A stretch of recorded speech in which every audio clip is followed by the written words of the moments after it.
আসসালামু আলাইকুম বন্ধুরা, কেমন আছেন সবাই? অনেকদিন পরে একটা ভিডিও নিয়ে চলে আসলাম। তো আজকে আমি রান্না করব নদীর মাছ।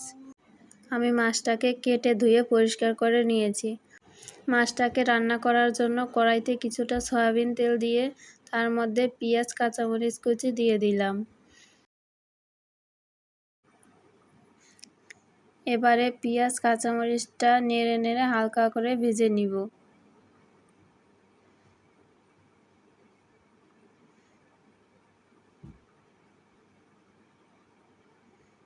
দেখুন আমার পেঁয়াজটা ভাজা হয়ে গেছে।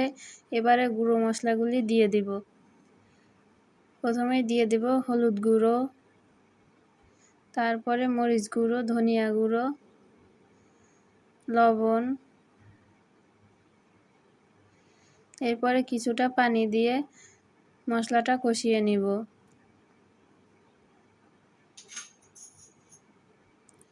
মশলাটা ভালো করে কষতে হবে। মশলাটা যত কষা হবে মাছটা খেতেও তত ভালো লাগবে।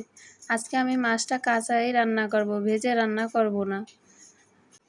নদীর মাছ ভেজে রান্না করলে নদীর মাছের আসল স্বাদ পাওয়া যায় না, তাই মাছটা আমি কাঁচাই রান্না করছি। মাছটা আমি কষিয়ে রান্না করব। এবার মশলাটা উপরে তেল ভেসে উঠেছে, এবারে মাছগুলো দিয়ে দিচ্ছি। মাছগুলো দিয়ে মশলার সাথে আমি ভালো করে মিশিয়ে নিব।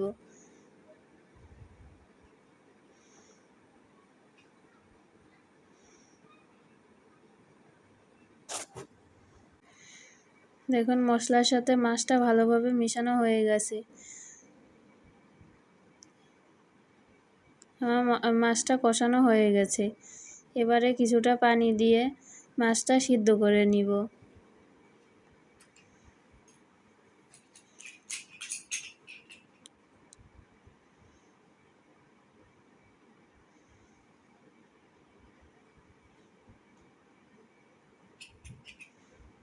এবারে মাছের পানিটা বলক উঠে গেলে এর মধ্যে দিয়ে দিব কয়েকটা টমেটো।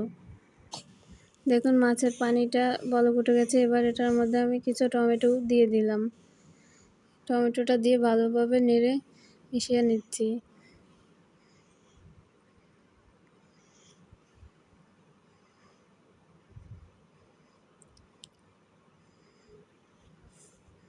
এবারে মাছটা আর টমেটোটা ভালোভাবে সিদ্ধ করে নিব। আমার মাছ রান্নাটা হয়ে গেছে শেষ পর্যায়ে। এবারে কিছুটা জিরে গুঁড়ো দিয়ে মাছটা নামিয়ে নিব। তো বন্ধুরা, আমার মাছ রান্নাটি কেমন হয়েছে সবাই অবশ্যই কমেন্ট করে বলে যাবেন। ভিডিওটি ভালো লাগলে অবশ্যই একটা লাইক, সাবস্ক্রাইব করে দিবেন। তো সবাই ভালো থাকবেন। আজকের ভিডিওটি এ পর্যন্তই। আল্লাহ হাফেজ।